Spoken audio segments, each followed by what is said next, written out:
All right. All right. 5, 4, 3, 2. All right. Now this is in the paint with Earnest Christian alongside Zack Degenerate, Krizmanic. Fellas, what's up? We're doing on mobile because my computer decided to take a fucking shit. So, here we are. That's what happens when you run Windows ME in 2022. Excellent. I got a MacBook Pro, bro. Old. Well, there's all your issues. Yeah, what year was that? 2004? Might as well be, right? 2011, actually. So we'll see how this goes. I may have to go off the screen a couple times just to make sure I get my but of course, stop this podcast. Subscribe to all podcast catchers or podcast, of course. All right. We are actually recording this now in the middle of 3 games tonight on a Tuesday night. Heat Hawks in the fourth quarter. Heat up big. We have your Grizzlies against the Timberwolves in the second quarter. We're at 10 now, I believe. And then you have, of course, New Orleans and Phoenix later on tonight. So obviously, a lot of the topics we're going to talk about here are going to be kind of not in the moment. But let's get to I guess the thing I want to talk about right now is we're basically almost 2 games in for each series, 4 days in. What has stood out to you guys so far for the first 4 days of the playoffs? Zach, want to go first? You mean other than how bad Utah has played?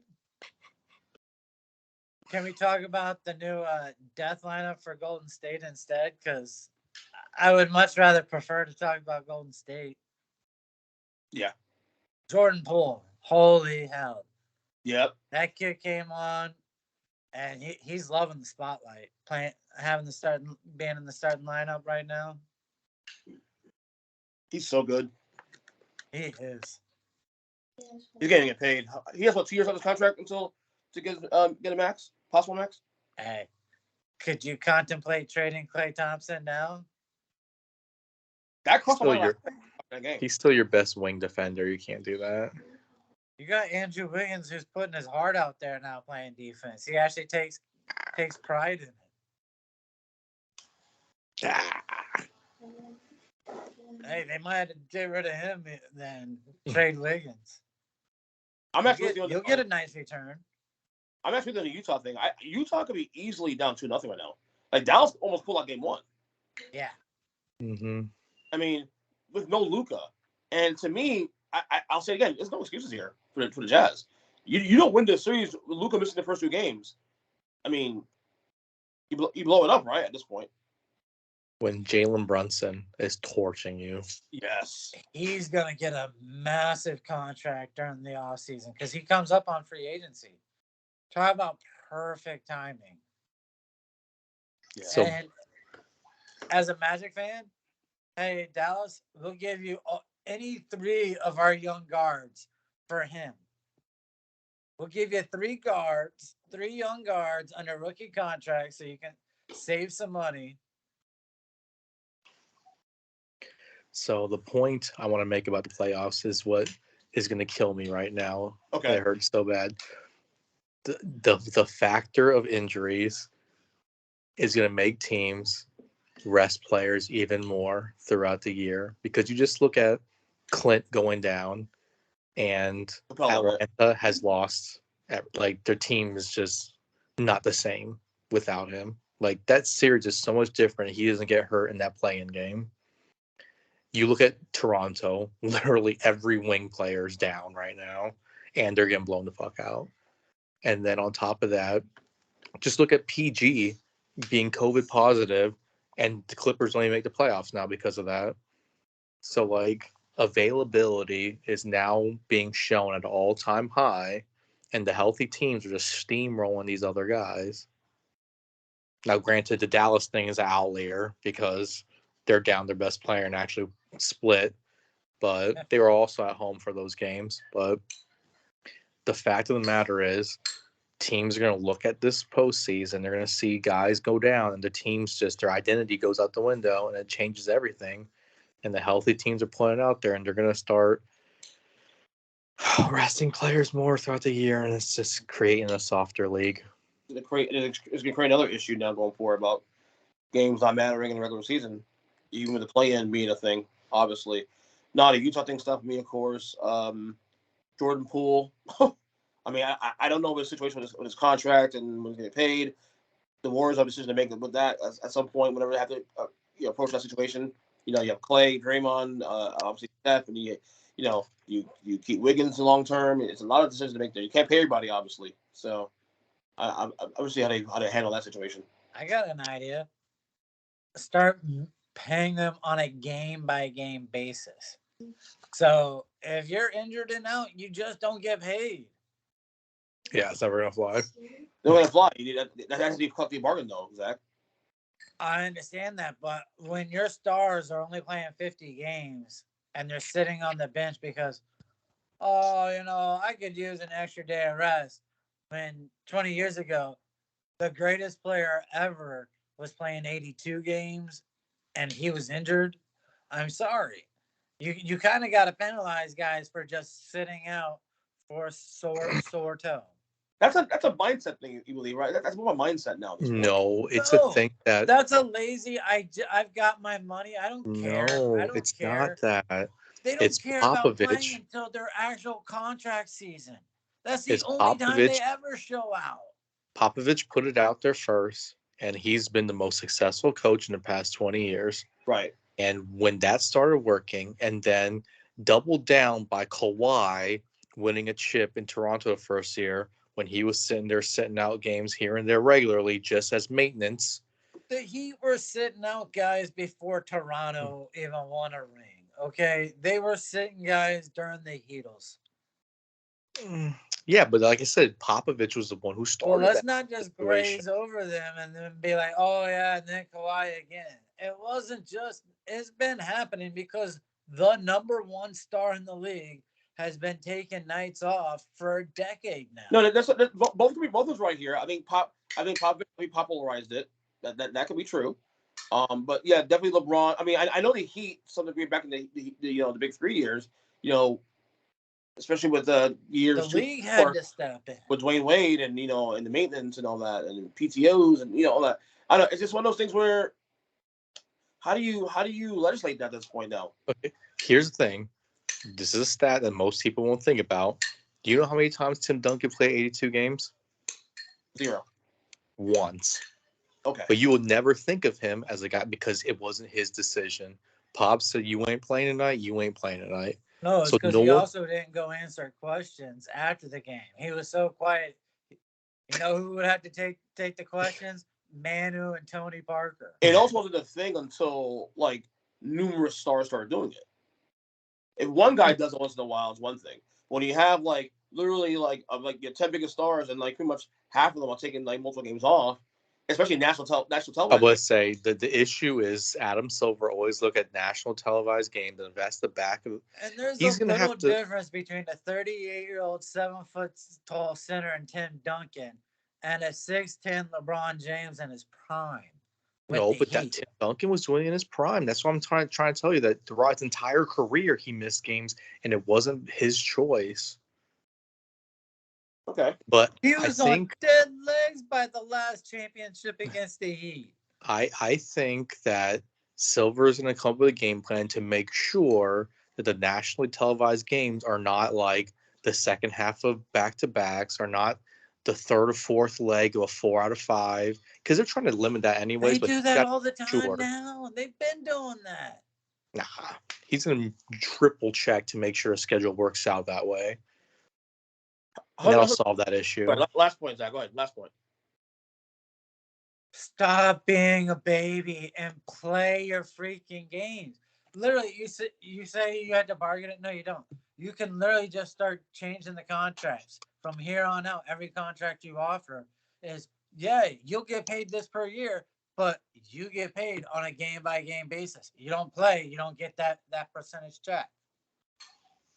I just don't know how you legislate that really right now under the current CBA. I know definitely the next CBA they have a couple of years they'll probably bring it up, but I don't know how you can legislate that honestly. The problem, you'll never get all 32 owners to do that because one will use that as leverage to get the players to play for them. And they won't penalize the best players for doing that. Right, exactly. Another thing that stood out to me also, the Sixers out 2-0 now. A lot of folks had Toronto possibly win that series as an upset. I mean, where are we on the Sixers right now? Do we believe this team is a finals contender? Are we still kind of on the fence still? 2 games now, you seeing things that, okay, I feel comfortable about putting them in the conversation to win the title this year? Got to. Okay. It's going to be a great series between them and Miami. I'll tell you that much. Okay. Have they even gone to Toronto yet? It's game 3.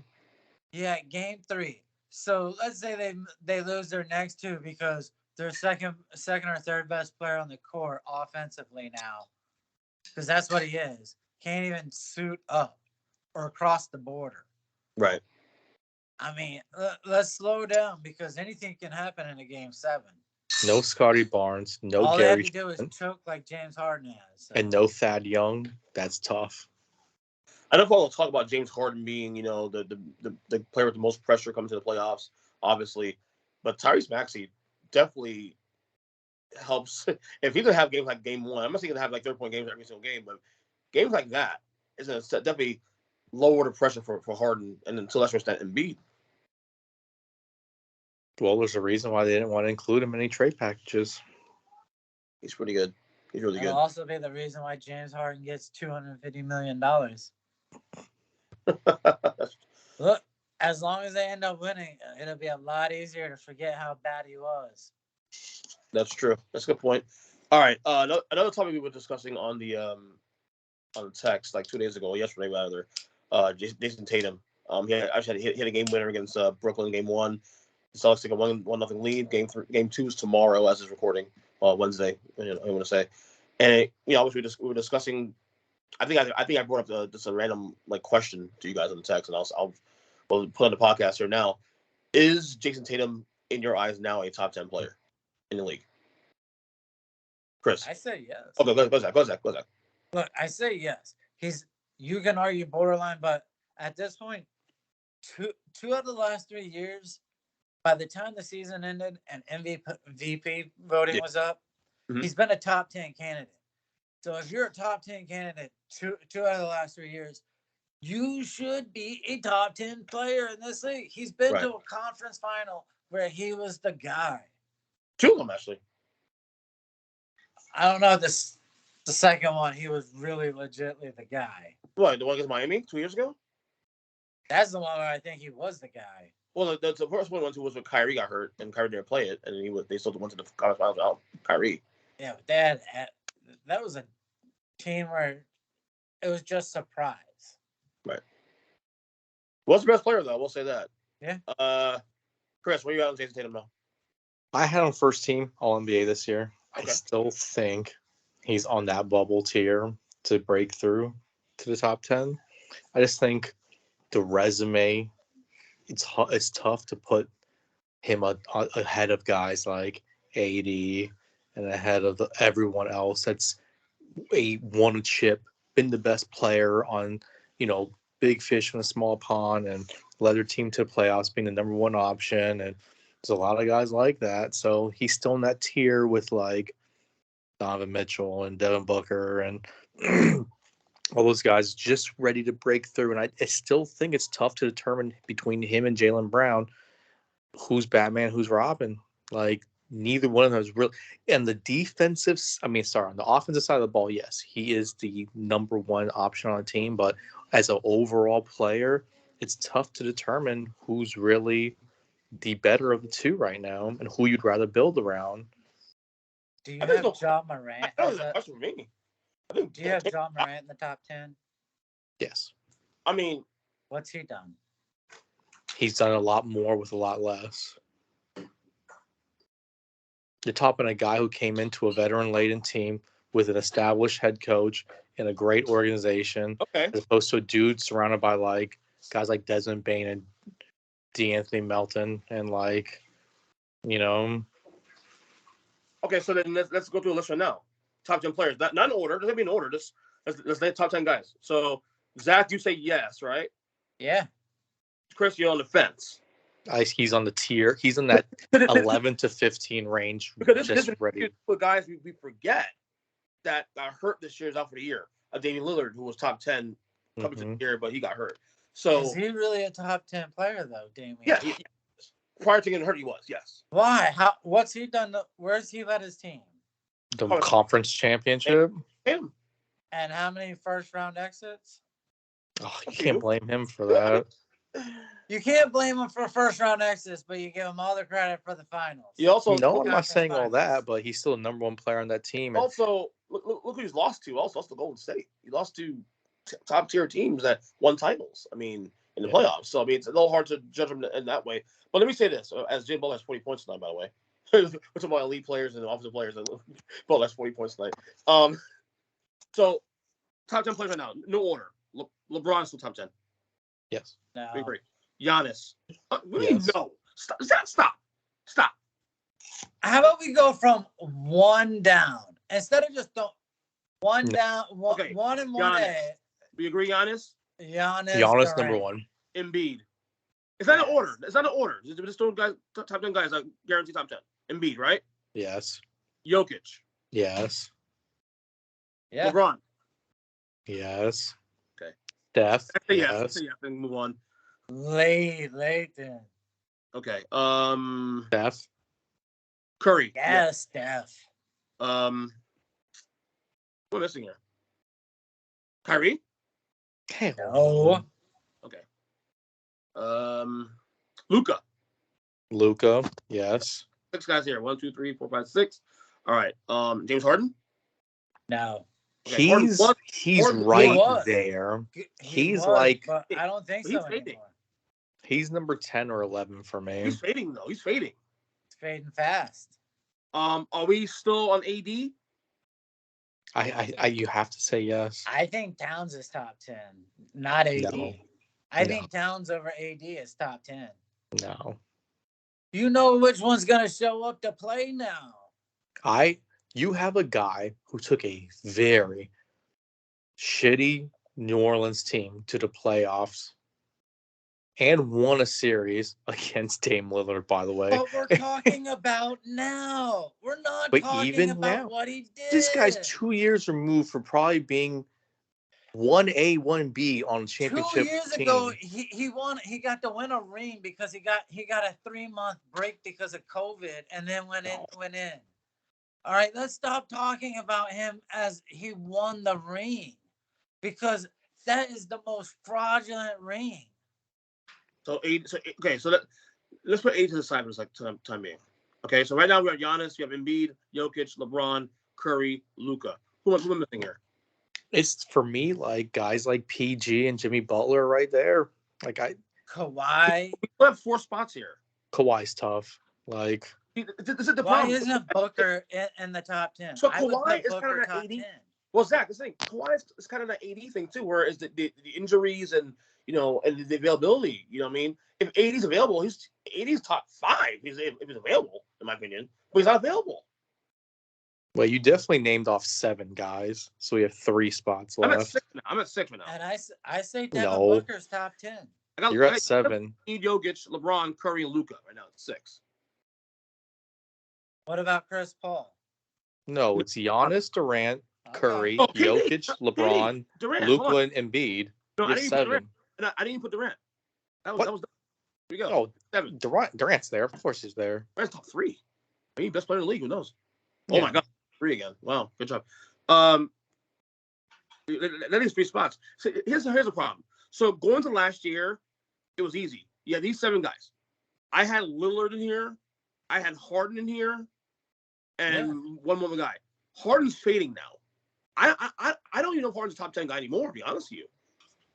I mean, think of the injury that Lillard suffered. Yeah. I mean, him to come back and be a top 10 again.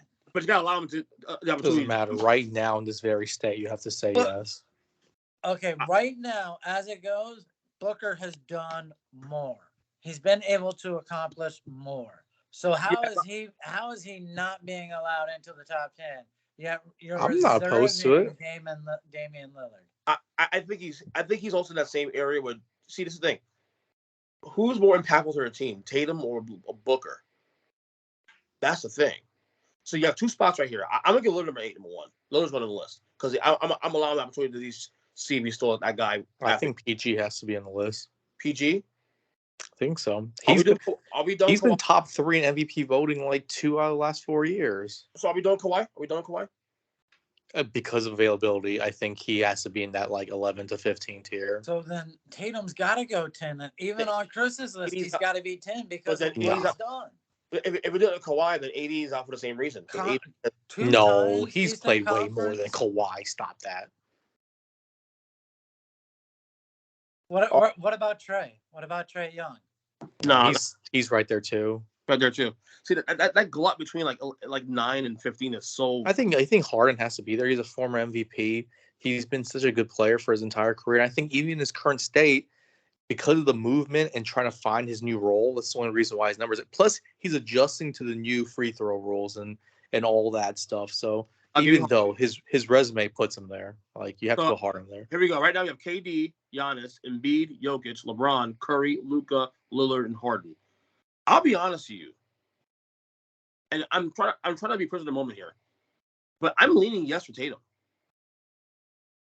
Look, you just can't make arguments for other people to go in front of him. That's the thing. If Tatum's going, he's at 10. I'm giving it to more established guys who have proven it. Yeah, but the thing is, though, like I said, you have guys who were there at one point, but now, whether it's injuries or age, they're not there anymore. That's okay. I mean, no.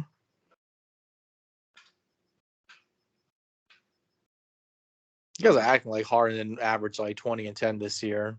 I'm gonna lean yes. Zach, you're gonna lean what? Tatum is definitely top 10 in my opinion. And Kris, you lean no. He's like 11, 12. This playoff run may go a long way in the. That's what I'm saying. This postseason will definitely go towards him solidifying himself. Right. Top 10. Absolutely. Right. By the end of this season, he could be in there. But as of right now, no. All right, let's go. Let's stick with the Celtics here. Marcus Smart winning Defensive Player of the Year yesterday. Surprise visit from Gary Payton at Celtics practice yesterday, announcing the award to him. This is actually very controversial on Twitter, especially too on social media. Do you guys agree with this decision of Marcus Smart being depoy?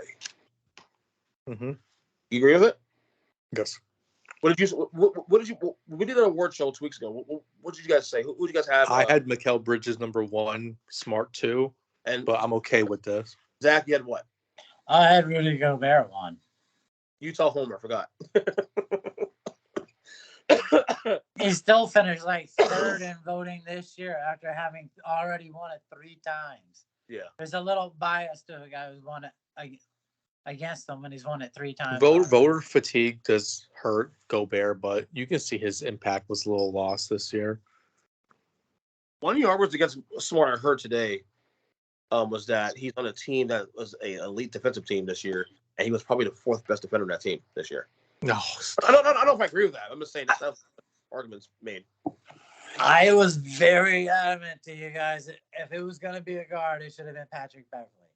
I do not believe Marcus Smart shuts guys down the way Patrick Beverley does. It's everything else. He had a career high in defensive rebounds this year. He led the league in loose balls won per game. Like, the guy just gets after it no matter what. Mm-hmm.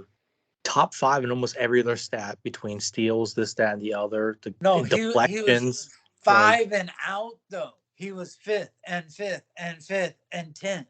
Stuff like that. When it's about the impact 1, 2, of the 3, game. 4 in anything. I mean, come on. This is low key after the MVP race, probably the second hardest, like, best race, individual race, award race anyway. Honestly. No, I think Rookie of the Year is tougher than any other one. Think so? Yeah, that was tough. I don't have a strong answer on this one. I'm not mad about Marcus winning it, obviously, but I don't have a strong, like, I think any of these guys, could have won it. Like I said, the guys we mentioned last week on the show, even Giannis could have had a chance, but, And here's another point. Despite Marcus Smart being a point guard, he, throughout his career, not so much this year because of the way their lineup was set up, but he's guarded 1s, 2s, and 3s his entire career. So he has that scheme versatility, pick and roll versatility that other point guards don't have. Right. He has that. But for all of that versatility, the guy doesn't even lead the league in steals. I mean, Yeah, you should be better at playing the pass. No, because leading the league in steals means you gamble too much and you create more opportunities for your team to go 4-on-5 when you gamble and you miss. Guys who lead the league in steals are bad, usually like plus minus a defensive rating. Right. They're usually lower because they take too many risks. The biggest winners in history were gamblers. No. Just want you to know that. All right. One more thing here. I know Mr. Krizmanic here didn't want to discuss it, but I want to touch on it real quick. We haven't really talked about it on our text, but the whole Kyrie Irving versus the Celtics fans and the antics on the court. Kyrie, of course, former Celtic, fans still pissed him leaving the way he did. Obviously him flipped off the crowd multiple times. His situation he had also at the end of the game where he tells him, some fan tells him he sucks and he goes tell him suck his fucking dick, whatever you want to call it. This Kyrie's antics in general. Is he in the right for how he's handling it? No. Why? Because fans pay to be able to heckle, and that's just something that's been in the game for 100 years. And when guys are not saying personal things, they're not bringing up your wife, this, your kids, or any of that. They're just saying regular things about you. You suck. Being called Westbrook and stuff like that. It's like, it just shows how thin-skinned these guys are these days. Everyone throughout their entire careers have heard that, and they thrive off the booing. They thrive off of this. For the fact that he can't even handle himself and the composure to just play the game, it's insane. Zack? I don't have a problem with him flicking people off on the court. All right. And I heard your thing about what about the kid right behind? You know what? That kid has probably seen titties on his cell phone for 2 fucking years at least. All right. Stop. I don't want to hear crap about the kids. What I can't stand about it is how much of a little bitch he is with reporters when it comes to answering a question and being honest. Because he wants to act like a tough guy and be a man, but then you're being asked a simple question just so you could actually say it, and he doesn't even have the nerve. Those are the things that I cannot stand about the guy. The flicking off, you knew he's going to get a fine, but what does 50 grand mean when you make 30 million a year? Nothing. He spends 50 grand going out to a bar. Fair point. I see both points here. Ultimately, and I tweeted this also. You guys might have saw that. That I probably spoke as a parent here. At the end of the day, you got to toughen up, man. Like, unless they're threatening your family or your livelihood or your life, for that matter, physical violence, that kind of thing. There's no reason for you to be, engaged in that kind of stuff. It is what it is. Toughen up. I'll say it again. I remember back in 2004 when during Scotty Barnes' trial, and he gave against Nuggets, and they were chanting rapist. 70,000 people calling him rapist. You didn't come in and go through the entire crowd and be right up for saying that. It is what it is. Let your game do the talking, and his game did the talking, actually, for the most part. Next collective bargaining deal they try and make, they're going to be asking for empty arenas. That's how soft they are. They don't want to hear you even boo and say you suck anymore. It's either cheer me on or be quiet. Right. How many times have we seen Reggie Miller point to somebody and say it's your fault that this happened, or LeBron? Sorry. And I'm sorry if I'm Kyrie. Oh, LeBron is a soft little that kind of stuff. No, but LeBron numerous times have pointed to a fan and say, "Watch this, it's all your fault." And after he comes and storms back and plays insane, he says it's all your fault. Dude, and he says Bryant it jokingly. For years said that he preferred road games over home games because of shit like this. Of course, he loved getting and this is the worst part. Kyrie had a fantastic game.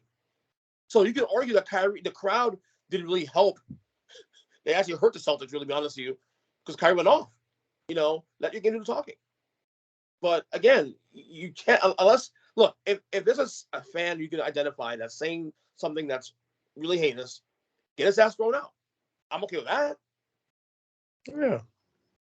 They're not doing that to him. If they're saying fuck you and you suck, toughen up, deal with it. I'm sorry. So, I agree with you on that one, on Kris, in that aspect. But also, Kyrie's also a weird bird. His explanation is like he's talking on both ends. You know what I mean? I He's a embrace the flat dark side. earther. No, you don't, because if you did, you wouldn't be responding to it. The fact that you're responding to it means they got you.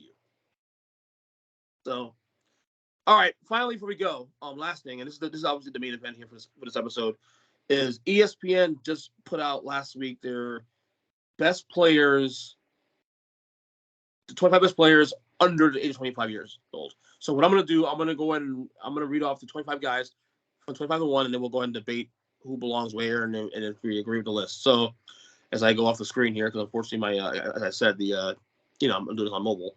So 25, you got Jaren Jackson Jr. 24, Tyrese Maxey. 23, John Collins. 22, De'Aaron Fox. 21, Jalen Green. 20, Tyler Hero. 19, DeAndre Jordan. Oh, DeAndre Ayton. Sorry, Ayton. I had it written wrong. 18, Jared Allen. 17, Desmond Bane. 16, Miles Bridges.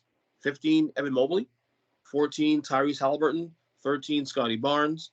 12, Brandon Ingram. 11, Anthony Edwards. 10, Shai Gilgeous-Alexander, or as you know, SGA. 9, Darius Garland. 8, Bam Adebayo. 7, Zion Williamson. 6, Kay Cunningham. 5, LaMelo Ball. 4, Trae Young. 3, John Morant. 2, Jayson Tatum. And number 1, Luka Doncic. All right, so that's the list at ESPN according to their writers. I think it was 8 writers they voted on this. So what did they get right? What did they get wrong? Top 4 is pretty set in stone. That's a tier on its own. So those guys are in the right position there. And then from 5 down, there's some discrepancies. That's very polite. Some discrepancies. They got guys who shouldn't even be in the top 10, shouldn't be in the top 20. I agree. I feel like the list in itself is actually pretty good. They're just ranked bad, but the guys on the list, they put guys up there on promise, not on what they've been able to actually do on the court, but just promise. Let me ask this: are there any guys in 25 that are missing? Yeah. Who? Oh God, I'm drawing the blank. Colin Sexton from Cleveland.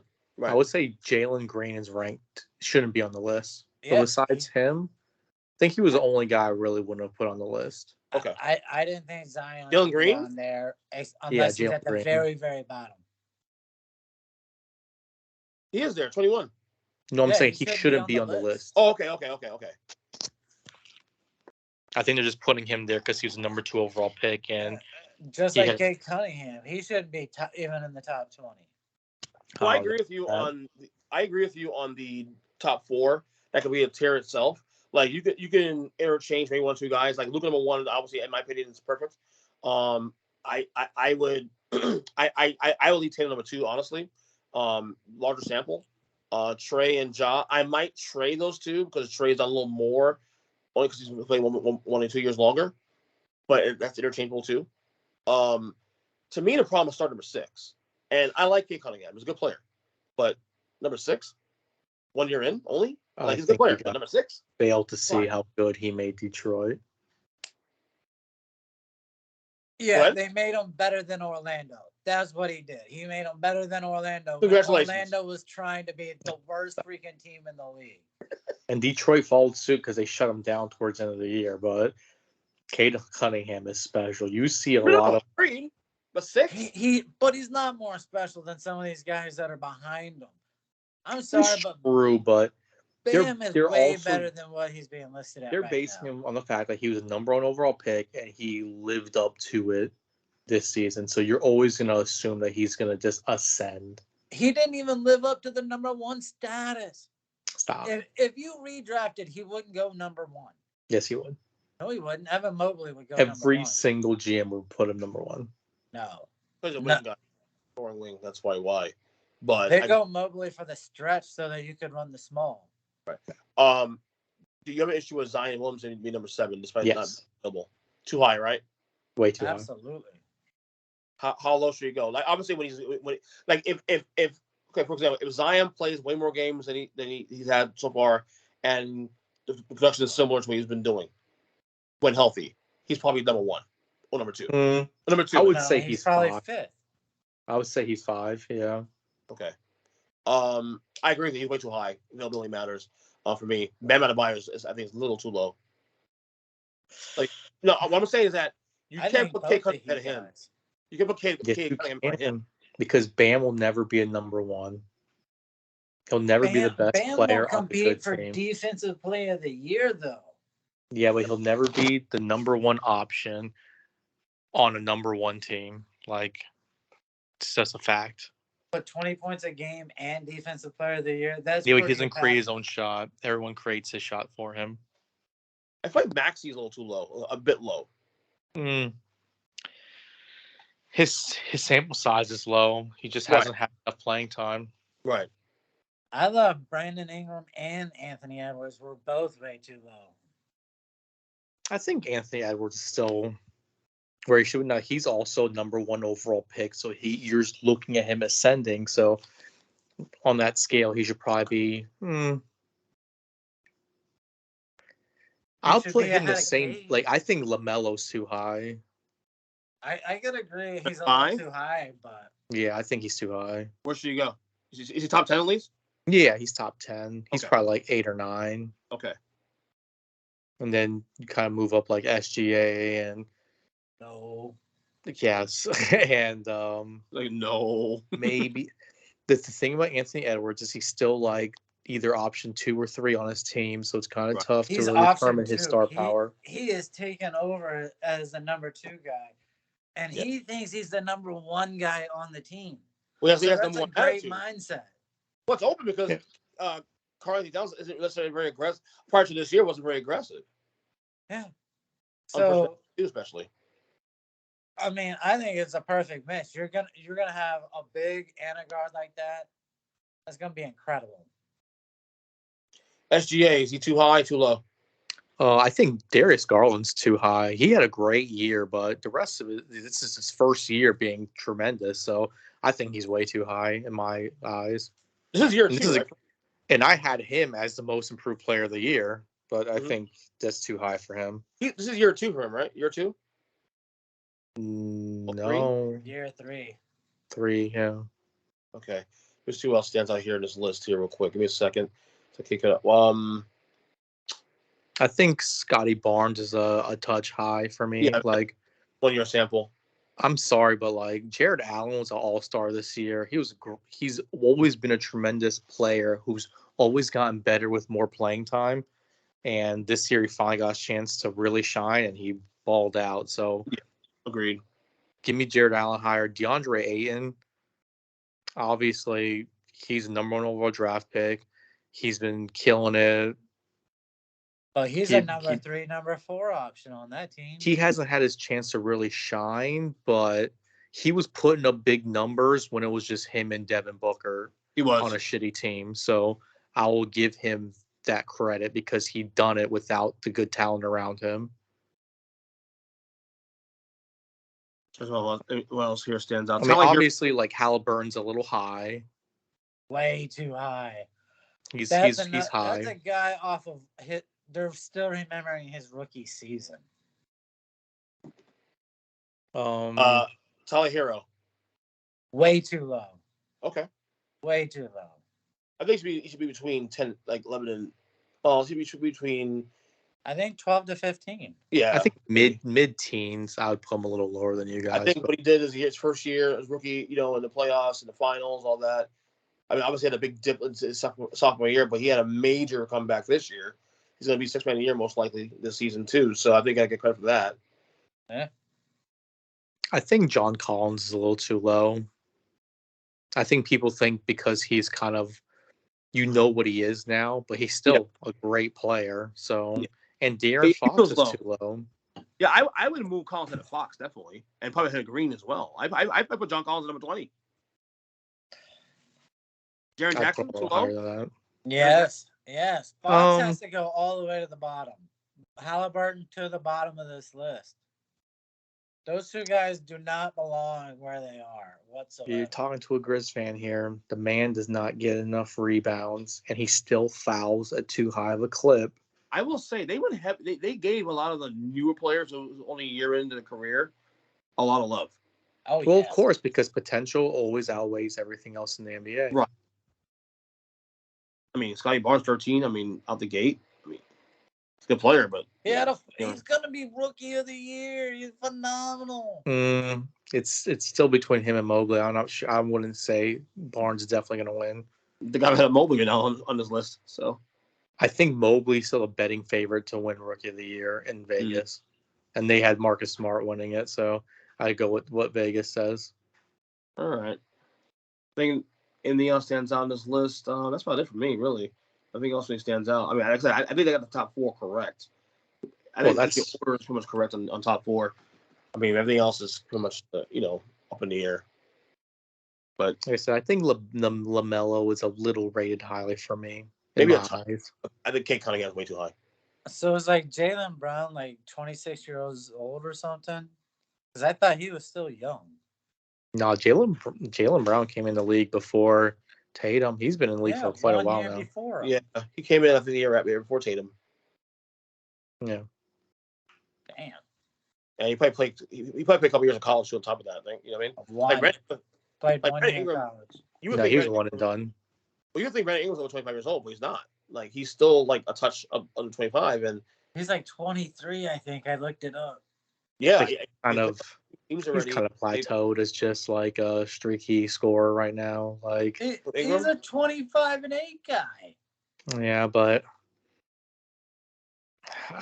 Kris is very harsh when it comes to these. Kris loves guys that put up 15 points and have promised to be great, but you actually score 25 points. That's just not enough. Right. Monster. I mean, you guys are sleeping 5 on points more than how good Cade is. You can see the feel he has for the game is next level. Mm-hmm. Like Brandon Ingram has determined that he's going to be a number 2 guy on a team, and that's all he can do. And he's never going to play defense. And like, now granted, John Collins is like a number 3, but he's a really good number 3. So give me that. Right. All right. Well, I mean, that's the debate on this. I think we're all on the same page for the most part. Like, that we believe that 6 through 25 is pretty much problematic for the most part, and 1 through 4 is definitely perfect. People. It's just a tier on its own. I don't see a lot of guys breaking into that tier. No, besides like this playoffs. Zion's the only other guy that can break that tier if he stays healthy. I think, yeah, but he'd have to put together like a 70-plus game season. Yeah.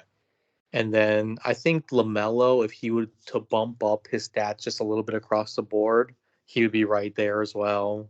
Right. I think Cade Edwards and Hero could jump way up on this list by the end of the playoffs. Yeah, but not top 5 though. He's yeah, they're not going to break that top tier. Like those guys, that top tier are the playoffs. Or A-tier players who you can build around franchise guys. You got 2 guys in there right now that are already our top 10 guys we discussed tonight, including Tatum. I think Morant's right there too. And the other 2 guys are cracking or knocking the door in top 10. Possibilities. Trae Young and John Morant. So, I'm talking about overall, not just top 10 young guys, but top 10 overall. So, but we'll see. I mean, the NBA has a bright future ahead of it still, so which is good to see. Anyway, that's enough for me. I'm done. I would say plug the Twitters, right? But you guys don't have Twitters and stuff like that. Well, Zack has a Twitter that he uses on for fucking like 5 months. Yeah, I like to fuck with your tweets sometimes. FS, you know it all. Kris will have a Twitter or whatever. If you want to talk to Kris, email me and I'll pass this on to you. So, that's it, guys. All right, later.